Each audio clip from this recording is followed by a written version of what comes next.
What's up, everybody? It's Austin, John, Yucca, and welcome back to the Zia Sound Collective. This week, we are going to review... What's it called again? The Undisputed Undisputed Truth by Brother Ali. And since this is Yucca's choice, why don't you go ahead and introduce us to Brother Ali? Well, I chose this. It's an older album, for sure. I chose this for a few reasons. I'm not necessarily fond of the time period that it came out in, but I'm fond of what came out of it lyrically for Brother Ali. There's a lot of weird stuff that happened. For those of you that don't know, he's an albino guy. Big old albino guy. Super awesome, like platinum blonde beard. Raised by black dudes, presumably in the hood, I think he said. That sounds racist, but it's like actually his life story. Presumably was the wrong word to use, regardless. Raised in Islam, actually, as well, which is huge in his lyrics, especially for this time period, which is actually something interesting. He's not like a lot of Christian groups who will shove it in your face to the point that it gets a little bit annoying, and I detest that a little bit. Something about the way he does it, it's just subtle, and I appreciate that. But yeah, just albino giant dude, raised by black guys in the hood. A lot of that comes out in what he brings to his lyricism, really. At this point in time, during the Undisputed Truth, he came out with a few singles that are on this album, one of which was, now I'm drawing the greatest blank of all time. Uncle Sam Goddamn. Uncle Sam Goddamn, fantastic, I thank you for that. Uncle Sam Goddamn, huge hit for him, by the way. He got put on the national no-fly list for that, actually. And the CIA's watch list. Yeah, he was just defaming the character of the country we call him. That is literally... America. The United States. That is literally goddamn Uncle Sam. What the fuck just happened? Which really, I mean, I've been told that by multiple sources. I've read that in articles. I can't say how accurate or true it is. I don't have access to that information. Mm-hmm. But, I mean, if that's any bit true, like, that's... What he was saying was true enough for somebody to take action, is the thing. And with the lyrics of that song, I can't say he's wrong on a lot of the topics he pursued in that song. Mm-hmm. I mean, there was a lot. Yeah. Well, the album came out in 2007, so we'll give you a time frame. That'll be the exact time frame in which this was coming out. That was post 9/11, right at the cusp of Obama's first term. This is right before Obama got elected into president as year president. Before, a year before. So, because he was 2008 was whenever he was voted as president, and then in 2009 he was indoctrined. Yes. Right. Or whatever the fuck Which, they call it. I mean, that obviously plays a role. We just came off of 9/11, which is huge. And a lot of Uncle Sam Goddamn comes from that, actually. A lot of the actual tracks here come from that. I think that whole album comes from that whole perspective. But you can tell some of the songs he made later in this album as well kind of lead into the disdain he has for not Obama coming into office, but for the racism that was so prevalent at that time too. Yeah. I mean, you could tell he was feeling societal pressures from poverty or what have you, racism, things like that, because Obama's coming or has a good shot at office. He's going to get elected, it looks like, and it's just everybody's getting outright racist because of it. Mm-hmm. And you can see a lot of that at the end of the album too, which is a big thing, I think. A couple of that track specifically, Uncle Sam Goddamn, really did stick out to me, but a couple of others that did whenever I was listening to it. Because I'll give you a little background of how I listened to it. I just had it play. As did I. From beginning to end, let it play from beginning to end, and I kind of do that with a lot of albums that I listen to, but this one, I let it play from beginning to end. One thing that I want to say as a whole for the album is that I feel like Brother Ali is like a slight half reincarnation of Ice Cube in his later years. Yeah. And I heard the sound of... I'm assuming that you agree with me as well. Yes. Because of the sound of his voice, it sounds very... he sounds... Okay, Gollum, chill. I've been up since 9. No, I've been up since like 7. Fuck you. And he has that just tinge in his voice where you can hear it. He has a really interesting flow as a whole, as the vocals go through. A diverse flow. It's a very diverse flow. Very lyrically inclined with a lot of stuff. To say the least. I mean, some of those songs just capture. Letter from the Government was heavy. Heavy. It's a heavy song. I think the way that I deciphered Looking at Me Sideways, when it's the second track on the fucking record, one of the things that's really interesting about it is I feel like it's about him dealing with him being, albino. Yeah. Things of that nature. So he is... Albino. Yeah, he's an albino. He's stark white. So it's different. It's odd. And it's interesting to me because that brings a different dynamic. Mm-hmm. Because not only do you have the race dynamic where it's like you have all of these crazy pressures coming at you from society's standpoint, but then to add being albino to that, and just raised in the circumstances he was and practicing Islam and trying to be a rapper, which is not something that's like typically seen. Especially, I don't know. That's crazy. It's crazy to think about too because he is practicing Islam.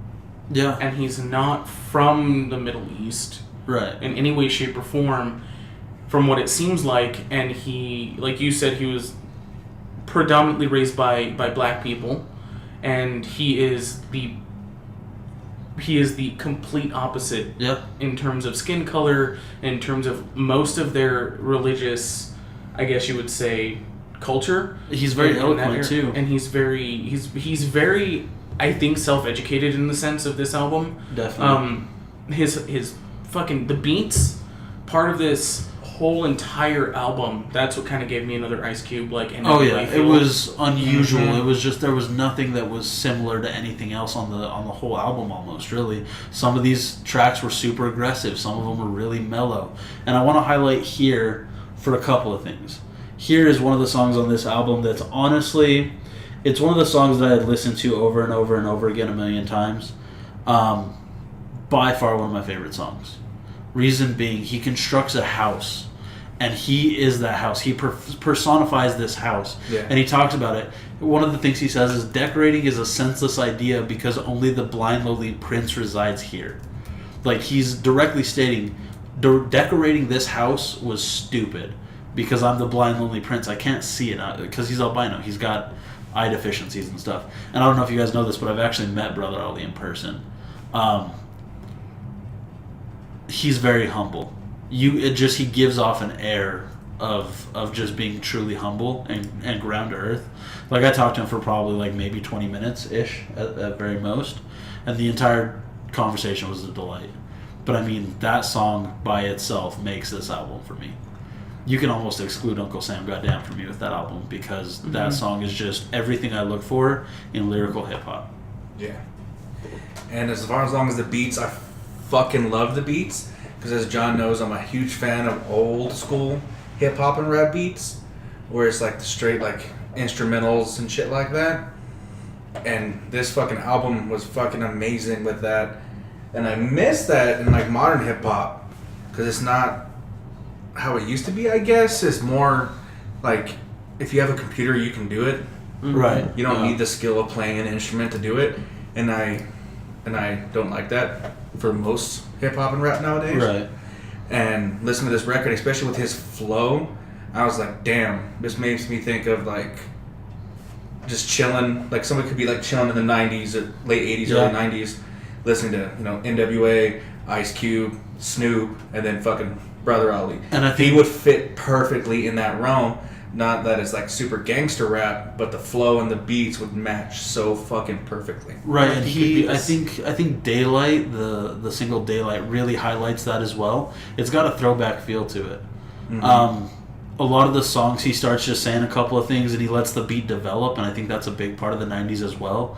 Now it's like you get your initial beat, you get 4 different producers shouting their name out through different filters and different people saying like Mike Will made it. Mm-hmm. Mike Will made it on every track.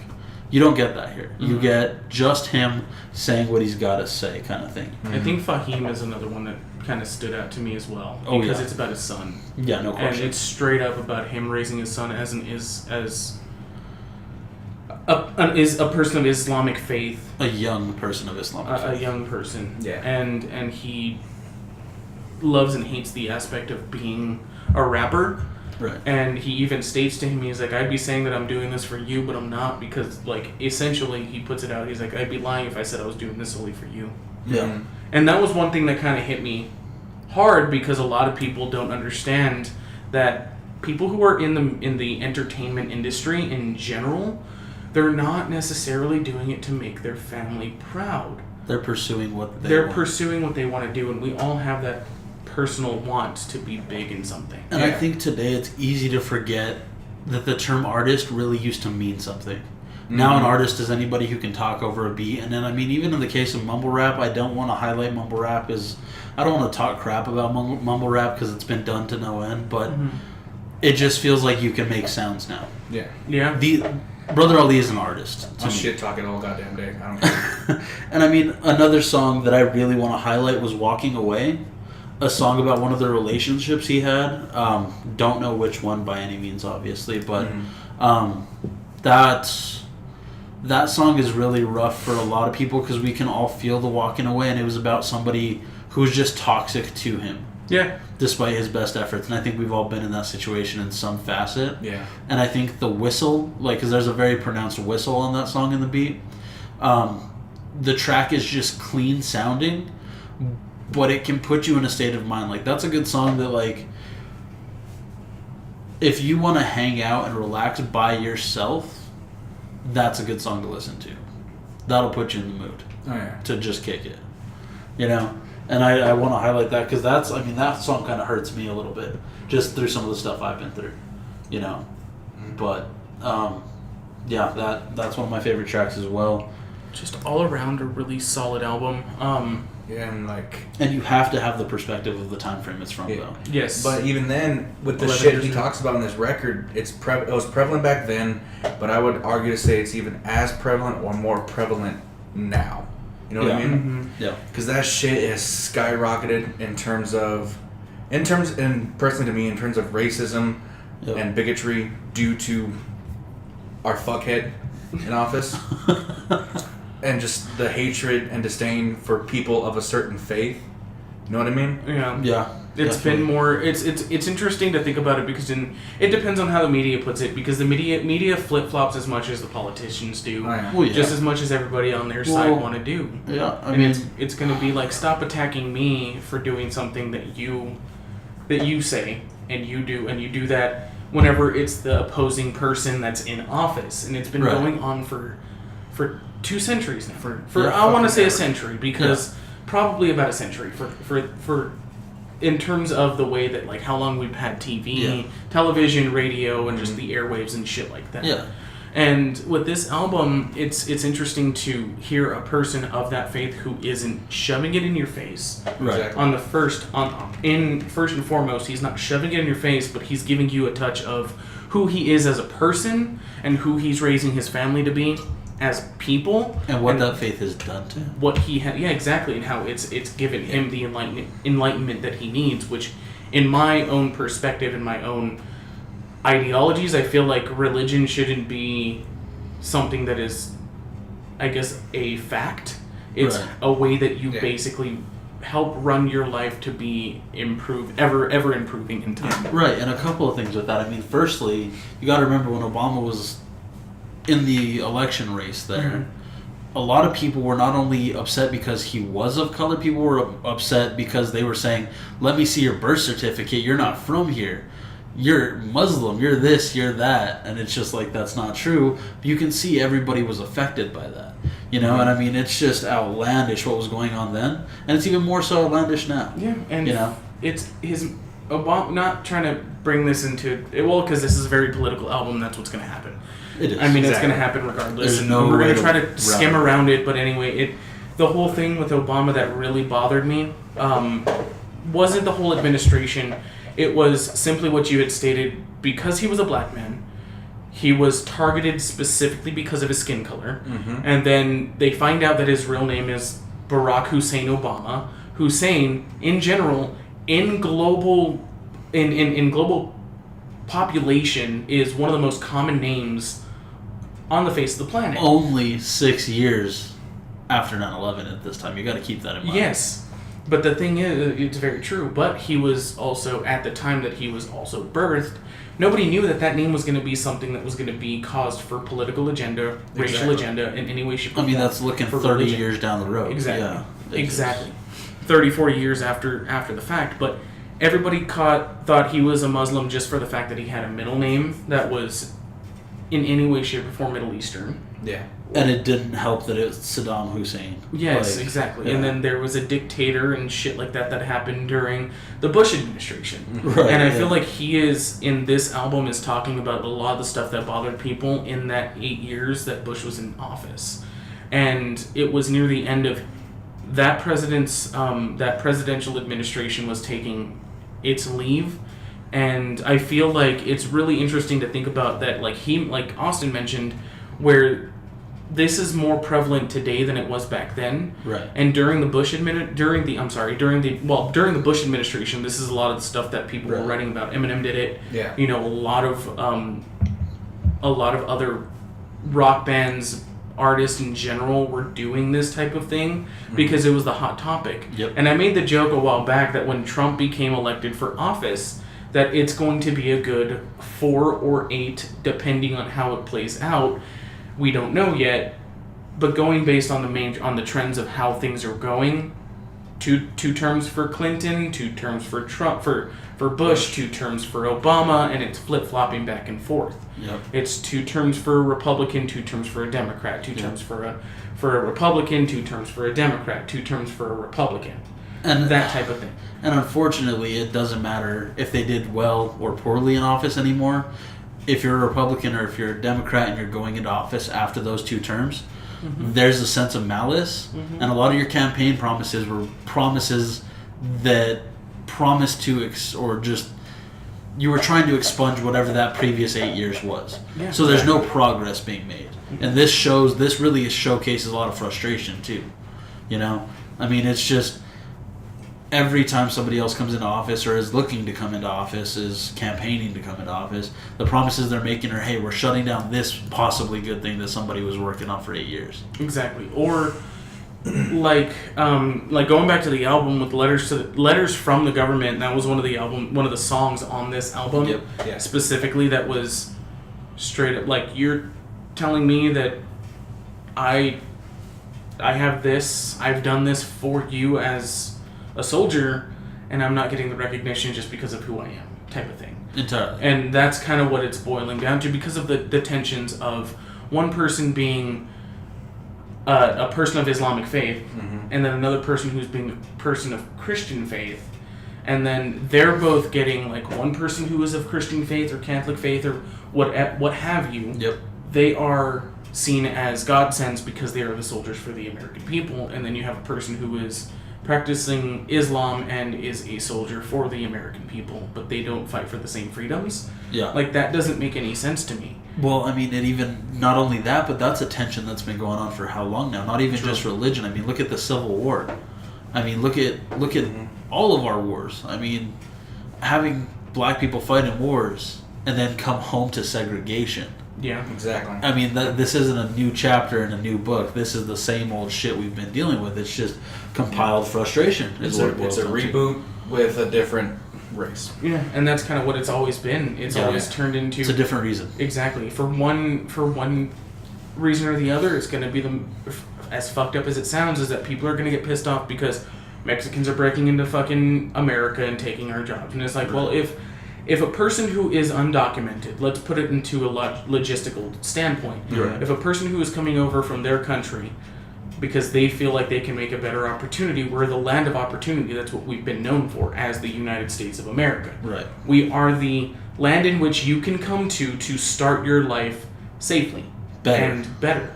And do bigger things and do better things and be part of the corporate agenda that you want to be a part of, because in the long run, all our stuff is paid for by corporations. Right. It doesn't matter. And we're going to have to get used to that because we are a corporate entity as a nation. Yeah. We make deals, we break deals, we get money, we spend money, we figure out a way to make more money one way or the other. Right. And when you break deals with other countries, you're not making money because you're not selling your product to those countries, which could potentially harm us. But going back to my original standpoint is that, like, why are you so inclined to fear those people that are coming from other countries if they're undocumented and they're coming over and they're getting that particular job that you were going for?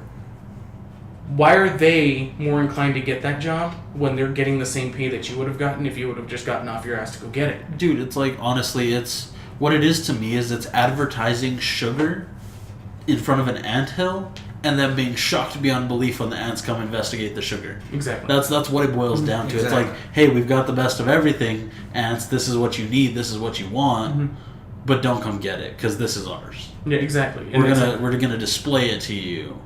We don't. It's just teasing. It's as if you were driving, like you're driving like a Ferrari or you're driving a Lambo. Yeah. Right. For instance, and someone goes, "That's a nice car." Don't fucking look at my car. Yeah. Turn around and look the fuck away. You're not worthy of my car. You can't look at my vehicle that I just spent $150,000 on. Look the fuck away. Right. Mm-hmm. And it's like, you have it here in public. Why are you getting mad at me like that awkward fucking penguin? and what's funny though is, I mean, to further that analogy, because it really does apply to the American standard as it is currently, to further that analogy, most people that own those cars do not drive them for what they're for. Exactly. Hypercars, supercars, which the American standard is, we have all this shit. How many Americans don't take an opportunity? Exactly. How many Americans don't drive this land of opportunity for what it's for? Exactly. There are those that do, but to further that, it's like, you don't use that for what it's for, so we can argue that that's just to show people. That car is solely to show other people what you have. Meaning, as Americans, we're showing people what we have, we're not taking the opportunities that we're given, but we're pissed that they are. Yeah, then people just sit back and bitch because other people are going and taking those opportunities, and then they bitch like they're the reason why they didn't get to do what they wanted to do. Right, yeah. And it's just, and I don't even want to say an epidemic because it's been happening for how many years now? It's been happening for decades. It's a thing that's been going on for decades. I feel like there was a bit of a difference back in like the 20s, 30s, 40s, after and before World War II and before World War II, and during that is because after World War II and we had that baby boom, boom. In the late 40s and the early 50s, when people, and throughout the 50s, people were having kids. They were able pumping out babies. Yeah, like that's the whole thing. Is it was boom, population. We had growth in a country. We were able to sustain living in the United States. We were still a definitely young country at that time.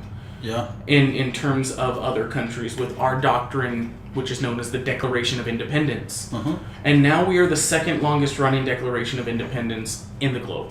Mm-hmm. Which is some fucking crazy shit to think of, because it's only we're 200... one of the youngest countries. And youngest countries in terms, but oldest countries at the same time. Yeah. We are one of the oldest countries because of our Declaration of Independence, but we are one of the youngest cultures. Put it that way. But do we really have our own culture? We do. We have an American culture, which is really interesting to think about because our culture is seen as completely different compared to other people. When you have when you think of Chinese, right, you think of a certain thing. Right. When you think of Japanese, you think of a certain thing. When you think of, people in the Middle East, you think of a certain thing, despite that they have different countries within it. And I find that, we're the melting pot. So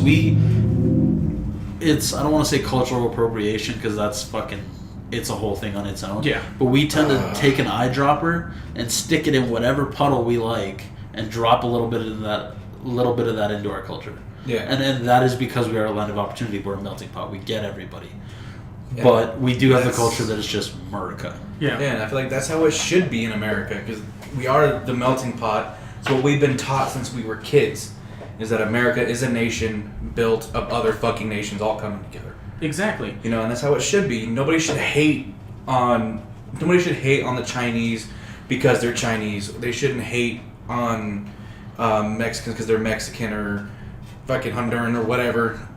Nobody should hate other people based solely on what their race and what their culture is. Nope. Because when people in the far future look back at the history books, hopefully, I fucking hope that there's gonna be chapters where like, damn, America was fucked up. Yeah. But I hope there comes that point where we finally all just go, fuck it. This is what we are, who we are, and that chapter of the book is like, this is where they finally got the hint of these trials and tribulations. Exactly. Made it to this point. Certain kind of race, no one certain kind of religion is the top tier in the country. It's like the Goobacks episode of South Park, man. Like, Yeah, exactly. Everyone's gonna be all inclusive, and there's like that whole and like whole mixed episode. race babies, man. They're like the best looking babies, man. There's no question. That's No question. Except for me, I'm fucking ugly. But, Although you got to be careful with names because you can't mix some of the names. Like you can't mix like super black like last names with like super Asian first names. Yeah. Or like super white first names with super Mexican last names. Just can't do it. It's weird. It just sounds odd. It just does. It's true. Because it is. It's weird. It's like you don't hear a person with the name Shaniqua fucking Agita or anything like that. Yeah. Like it doesn't happen that way. No, it's weird.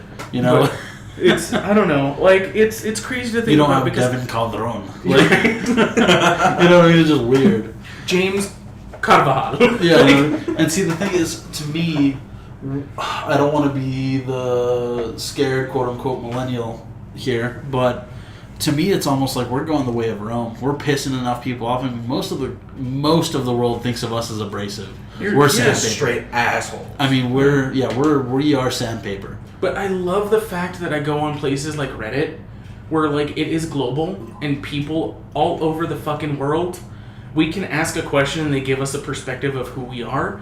And some people, they're like, no, like American people, I thought they were going to be, like you said, abrasive. Fucking asshole. They're going to be dicks. But they're not. And then I met them and they were cool. They're like really cool people. Yeah. They're really nice. Mm-hmm. Is it just the people who can visit? Or is it like if you come and visit... When one person was like, people from other countries that have visited the United States and have gone and stayed an extended amount of time, what was the biggest shock to coming? And they were like, people were nice. People helped me. People did, yeah. People were helpful. They were just like the people that I'm used to being around. They were friendly. They were inclusive. Just different customs. And he goes, it's really interesting because people in the United States are a culture of their own. And I was like, the thing that I was trying to point at beforehand is that America's culture is literally not consumerism. What's the word I'm looking for? Capitalism. Is literally capitalism. Yeah. Like the culture of capitalism is what America is to be. That's who we are. For media, we make the most money from movies that we make, TV shows. People By in a long country, shot. We changed the titles of movies so that people in other countries can feel inclusive and watch the movie. Exactly. Yeah. Like people in other countries want to watch our Western fucking TV shows. Yeah. They get blown away by the fact that the TV shows that we write as fiction is not the way that things are when they get here. Mm-hmm. Because a lot of the fiction that we write for TV is meant for entertainment. We're trying to give it a little bit more of a dramatization because we want to be disconnected from reality. That's the whole point. It's kind of like when we saw Ready Player One. Yes. Ready Player One, which I'm sorry we didn't invite you. He was salty as shit when I I'm told him. low-key salty about that. Everybody just be He was aware. like, you didn't fucking tell me that you guys were going to go see a movie. And I was like, it was last fucking minute is what happened. I got out of work. I was told to fucking go to the theater, and I had my ticket bought for me. In fact, that's what happened. Regardless, I'm a salt shaker right now. I'm going to be salty as fuck. But there's, in that whole, it's all just dealing with being away from reality. Yeah. And that's kind of like the all-inclusive part of that whole movie. That's the main plot point, not the main plot point, but that's basically what you got from it. Yeah. You put on your fucking HoloLens, you put on your virtual reality, and you ignore the outside world, and this is what matters. Well, some of us wouldn't know. Which I think is kind of fucked up about that movie. And they had... Because it's like, we got VR so we can ignore all the world's problems. Which, if you want to... And then it's like, all the world's problems are still there. Yeah. You know what I mean? Right. Yeah. I mean, really, if you want to delve into that, that's not a new thing. That's not a new thing at all. It's I not. mean, if you look back, I don't recall which... This is going to be nerdy as all fuck, but I'm going to regale you with some shit. If you go back to one of the original Star Trek episodes, not Next Gen, not whatever. Yeah. One of the originals. Like black and white and shit. No, it was like... There was color. Well, there was the original black and white, and then those got turned into color. But I know what you're talking about. Right, yeah. 50s. Kirk... 60s. Yeah, regardless, the whole thing. There is an episode, I think it's within the first 5 episodes, if I'm not mistaken. I could be mistaken. I don't know. I've watched that shit. But there's an episode where literally they encounter a culture of people who that's what happened. Their whole external facade to their planet is just desolate desert. There's some shrubbery and stuff, obviously, but there's no cities. There's nothing out. And then all of a sudden, the crew of the Enterprise is doing their little thing. All their shit is happening. And then these people come out and they're like, yeah, we don't know how to help you because we've devolved into just using our minds to see things that are not real. Mm-hmm. And that's weird to me. It's just a common theme that it's just we as humans know that we do that, and it's almost like we want to push that further. And to me, that's a little bit scary because it's like, how far do we push until it's effectively fucking WALL-E and we're 9,000 pounds riding on fucking chairs that we can't get up if we fall out of? Yeah, that we don't have bone structure, muscle structure anymore. Yeah, we no longer have the ability to fix our problems because of what we did to ourselves. What's really, I don't know, it's just crazy to think about, but like the whole capitalistic idea of America is intriguing and terrifying at the same time. Most definitely. Because I've had discussions with our friend Jacob about it, and I was like, what blows my mind, what just trips me up to no end is that it starts with one small idea of a person going, I want to start a store that sells bits of everything. Sam Walton and his family started the fucking dime store, and then that store turned into Walmart and Sam's Club. Or Bezos and Amazon. And shit like that. And like there's Amazon where he was just like, I'm going to sell books online. And he had a cardboard cutout fucking piece of paper that sat up there that just within paint said Amazon.com. And he had a rack of books and he's sitting at a desk no bigger than the one we're using now. And he has his fucking hand to his head going, how the hell am I going to sell these books?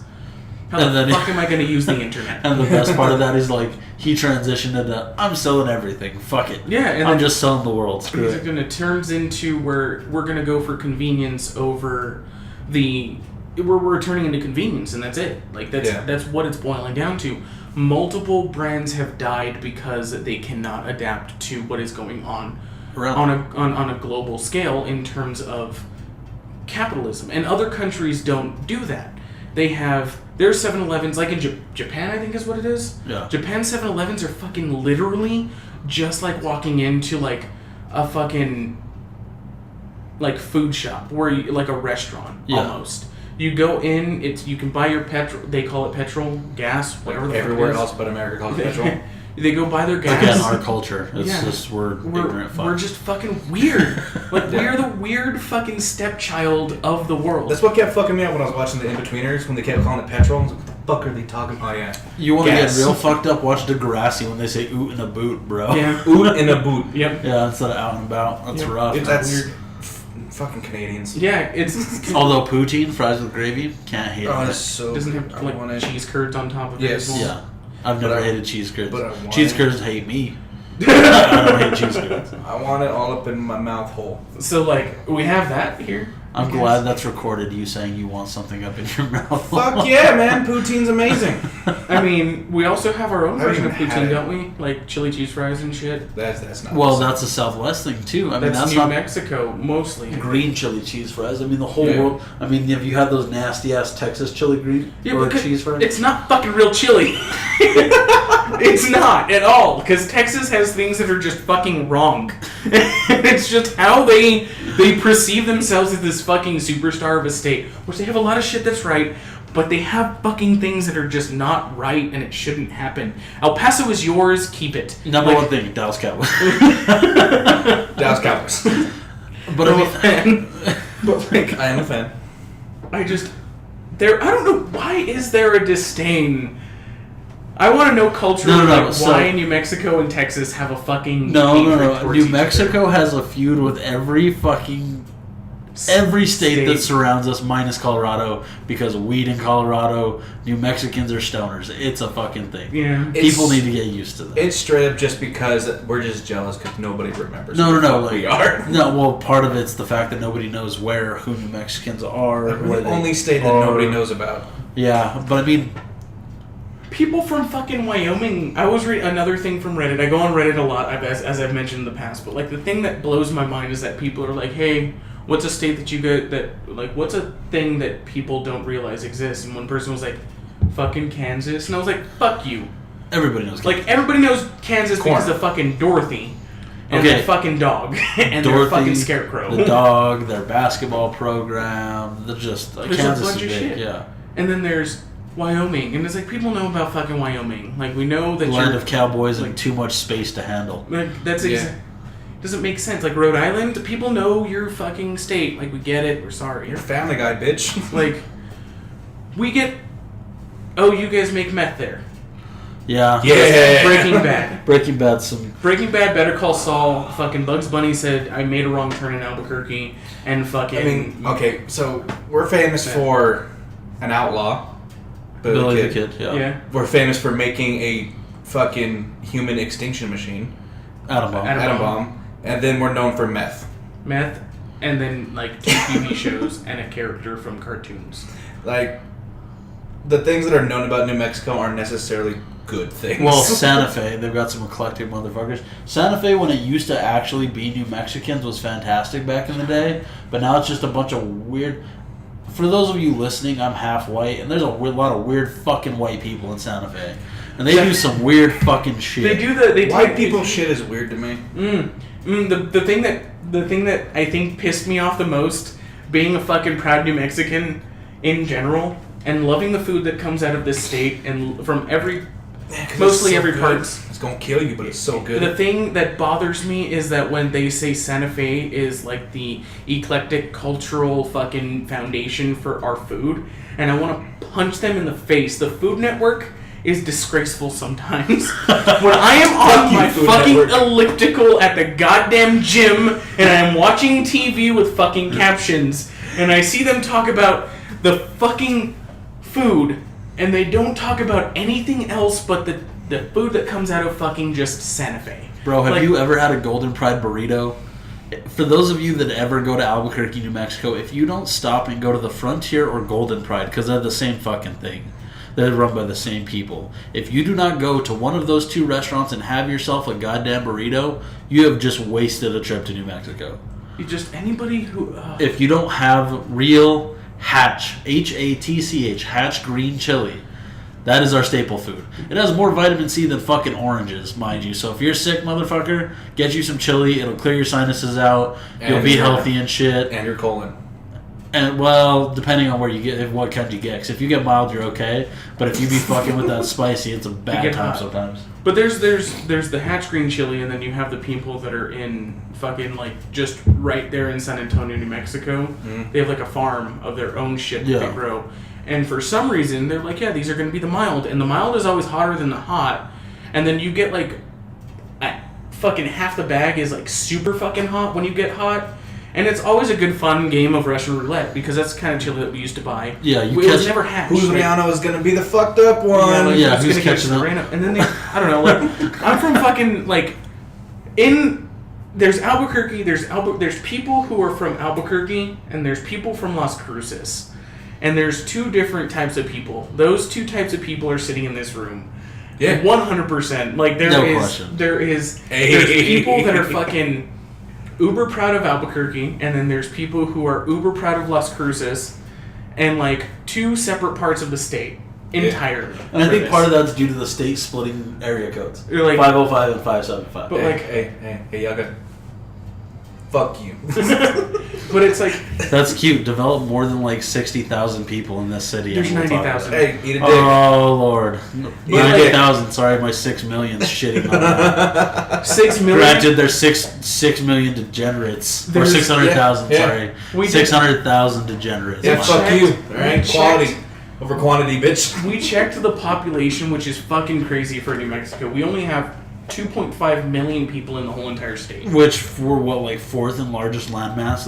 We're 5th. We're the 5th largest landmass we have on the a continent lot of of the United undeveloped States. land, and it's amazing. But the reason why we like it is because there isn't so many people. We get pissed off when Californians come here. We get pissed off when New Yorkers come here. Okay, come visit me. Because they all go to Santa Fe and Taos and move there and think they're special. And they think they're fucking special, but nobody in the rest of New Mexico have I seen people go, I want blue corn chips.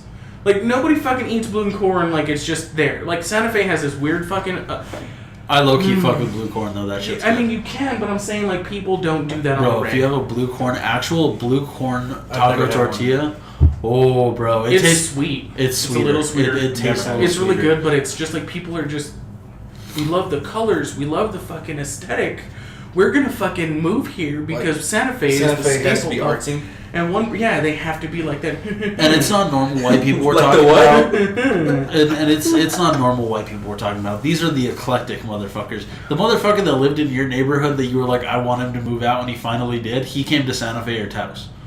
Yeah, And then now that's we straight do up where he his went. fucktard ass. A dude asked me over the phone at work. He was like, "Where are you from? Where are you located?" And I was like, "Southern New Mexico." That can mean multiple fucking things. I'm in Southern New Mexico. That's all you need to There's a know. lot of cities. Carlsbad, Yeah, like- Deming. I said Southern New Mexico, and he just goes, "Oh, so you're in Taos?" I want you to open a map. That's better than what we usually get. I've gotten, when I went to New York last, oh, you speak really good English for being from Mexico. Or, hey, how come Yeah. you look so white for being from Mexico? And I'm like, yeah, not old Mexico, New Mexico. Mm-hmm. And that's a constant struggle we deal We with. have cleaner water and we smell better. I did the exact same thing when I was in DC. I heard those That highlights. was savage. That was funny as shit. I heard those highlights. You speak really good English. Yep. You're really white. You guys have computers down there. You guys have a Walmart. Yeah. You guys have roads. I'm like, the fuck? You think we're stuck in like 1845? Like we have a lot of history here. Native culture, I think the Fucking Tesla wanted to build a factory out here, bitch. Fuck you. Right. And Facebook farmers, they have a fucking farming facility up in Las Lunas. Mhm. That's a joke, by the way, because of the whole like data breach shit. Yeah. But they have a server. Yeah, they have a server up in Las Lunas. I get it. But like, what's fucking intense is that like Mark Santa Fe, Zuckerberg. right? Winklevoss twins, Mark Zuckerberg, Spider-Man. Spider-Man. But Oh my god. it's just fucking. We'll show you that video later. It's a fucking hilarious video. But anyway, there's the whole thing that bothers me about Santa Fe is that it's not the blue corn shit. It's not the eclectic people. It's just that they think solely that we are just Santa Fe. But like the thing that mostly bothers me about people specifically in Santa Fe, and then we'll wrap this whole thing up about New Mexico, is that they don't know anything else about the rest of the state. They feel like that is the only thing that's there. They're the epicenter. That's our capital, and I get it. But the fucking, like you said, the weird white people that are there, they take the native culture and they just fucking run with it, and they run with it hard. And then other people who come from other countries that come here to the United States and they look at it and they go, there's different cultures. It's weird. Like there's different cultures in each state. Each state is different, which would be like the UK with each country being different. Yeah. But you guys call them states and you're all inclusive under the one fucking set of laws. Like this Yeah. is your federal laws. These are your state laws. Cool. Yeah. Like we have that understood. But we take that back to the way how like people view other cultures.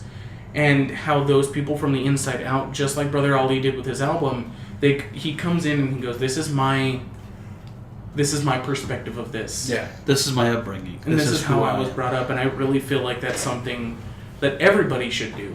Which Agreed. But he really hit the hammer on the top of the nail perfectly with a lot of the shit that he's been dealing with at that point in his life. Yeah, and I mean and even in the diversity. I mean, not only is he talking about Islam and how it affects him and his son in Fahim, obviously, he's talking about relationships, which is super relatable. But what he says about relationships can cut deep. He talks about who he is as an albino person. A lot of this album was very autobiographical, I feel, in a sense. Additionally, it feels almost like what we're talking about, how we explore other cultures and other cultures explore our culture. This almost feels not so much like an experiment musically, it feels like an exploration musically.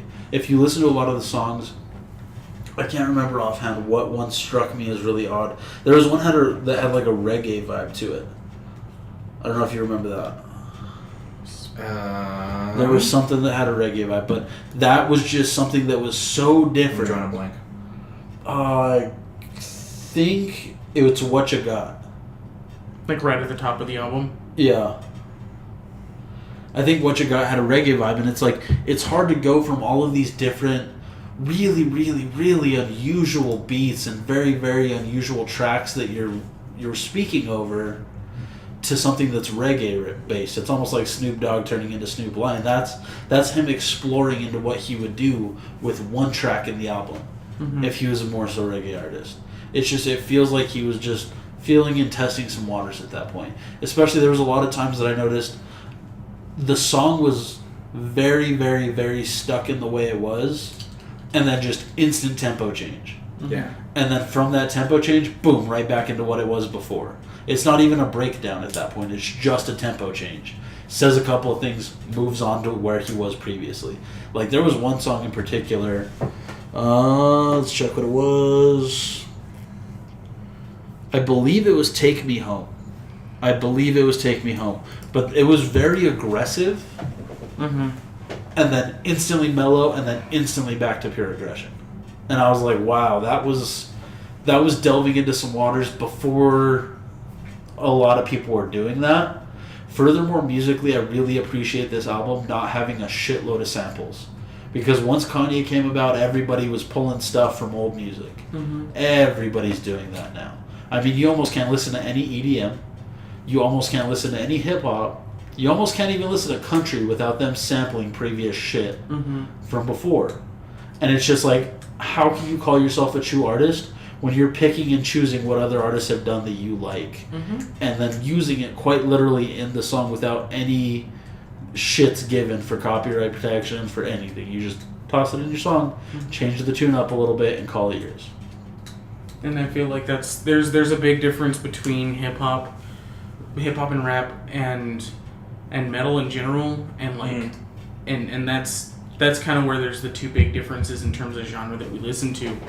Is that if you find a good hip hop artist, they can get a good producer who can make good beats. That's gonna not have to include 30 years, 40 years of fucking previous backlog just to make your beat and make your song prevalent in today's day and age. You don't get a fucking chorus from Leadbelly from way back in the day. And some artists can do that really well. Eminem has done it in the past where he's been able to do it fine. Kanye does it well. Kanye's probably the best at it. Kanye does it pretty well, and he has a very good... I don't like him. Kanye needs to make a song without a sample, actually. He needs... I think the biggest... The way that he would be seen as a very good artist, or as a god on earth in terms of the way he wants to put it, is that if he were to make a full album with original beats, with no samples, nothing. And I feel like there's only few that can do that, and I've heard Kendrick Lamar do that a little bit. For the most part, he can do that with an album. Yeah. To Pimp a Butterfly was a beautifully written album from beginning to end. It was very emotional. It was very inclusive. It was very exclusive. It was a lot of things with it that you can do with it, and that's where I got the feel with this, is that this was a little bit of a mix. Granted, Kendrick Lamar is after Brother Ali, and we'll have to remember that this album was made in 2007 by a fair margin. And when this album came out, this was something that he was going through. Right. Is it the undisputed truth of who he is, or is it the undisputed truth of the country as a whole and him living in a country that doesn't really see who he is? Is it the individual or the collective? Yeah. That's kind of where I'm getting that. And then there's other artists like Childish Gambino. Yeah. Childish Gambino has some really, really good songs that are all made where those particular beats are made by other people or by himself. Yeah. He can also sit in front of a piano and make a beat and sing over it freestyle. Right. And that's the big thing that's really, really interesting about this, is that he has very,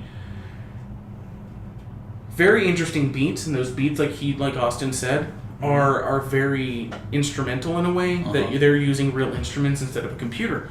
But I also disagree with the fact that you can sit in front of a computer and you don't need to know how to play an instrument to make a beat. Right. You need to be musically inclined to be able to make that beat. You need to understand timing. For it to sound organic. Exactly. Yeah. And I feel like EDM is also still a form of music, even though you're still using your keyboard. A synthesizer could technically be considered an instrument now. I mean, yeah. I mean, it's been around since the 80s, since before that. And it's at a new level of mastery and innovation.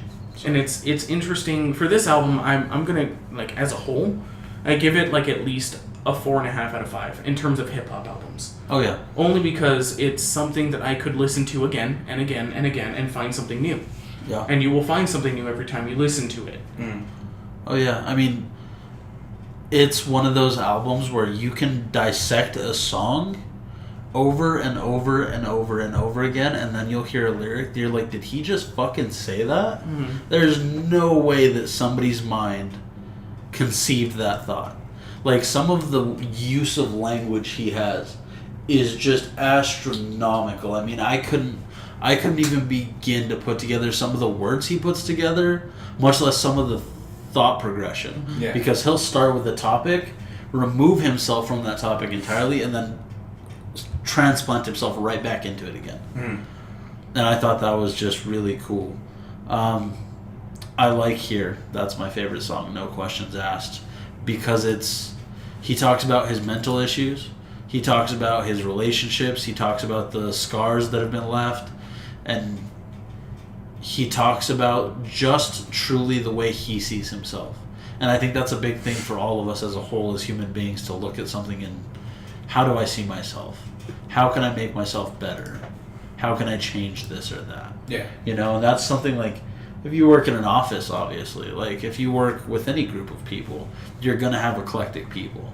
You're going to have people that you just detest for no reason other than they have something that they do. Mm-hmm. You know what I mean?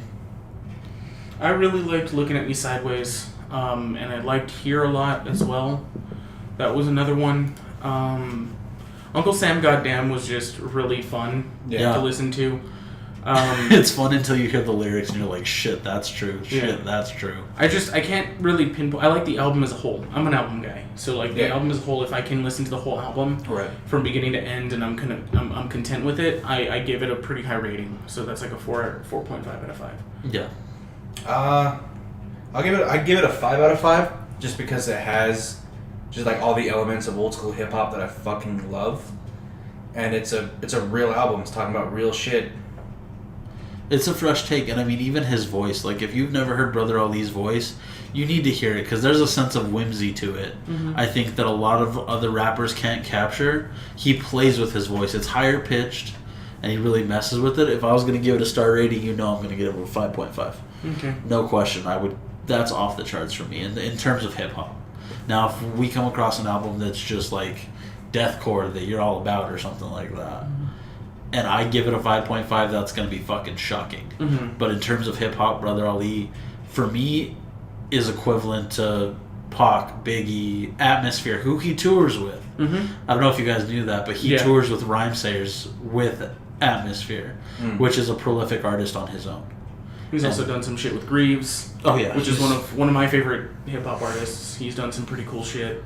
Dude in his 20s and early 30s, you're just like, fucking hip-hop's awesome. Yeah. And I want to make it. And he does the same. He has this kind of feel. It's real chill, but it's real fucking heartfelt. And it's real sincere. Mm-hmm. Yeah. But yeah, I would give it a 5.5. I know that's not on our scale, obviously, but let's just call it an even 5, because that's all I can give it. This album is my definition of a hip-hop album. True.